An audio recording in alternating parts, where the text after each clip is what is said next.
Day one of the BMW FIBT two-man bobsleigh World Championships at a snowy and windy Winterberg. Crazy day of racing. After the first heat, the standout performer in two-man all season, Oskars Melbardis, in 7th position, and by no means the most out of place of our expected front runners, but a really good second trip from the Latvian put him as the fastest man on the track. And that would be good enough to start his move back up towards the medals. Maxim Adrianov of Russia, Johannes Lochner of Germany both failed to stay in front of the flying Latvian. 4th place after the first heat, Yoon Jung-won of Korea, and proving that that was no fluke, he put in another really strong run. Not quite enough to stay in front of Melbardis, but he was only 0.08 of a second behind.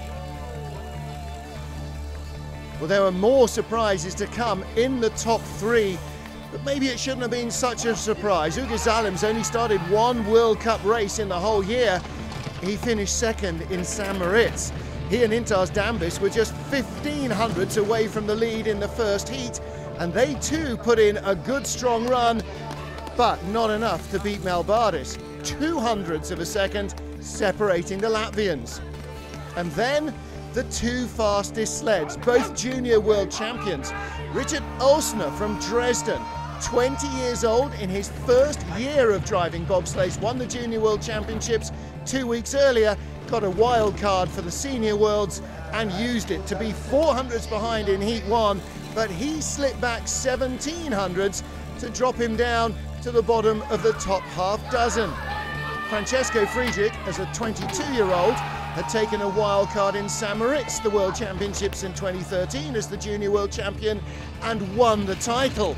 He was defending a slender lead in the first heat, but as his closest rivals had dropped down the order, he managed to open up the margin over the now second place Oskars Melbardis, from 0.32 after the first heat to 46 after the second. No wonder he was pumped. Francesco Friedrich and Thorsten Margis now have 48 hours to sit on their lead, and the Latvians have some thinking to do before Heat 2. For FIBT TV, I'm Martin Hayden.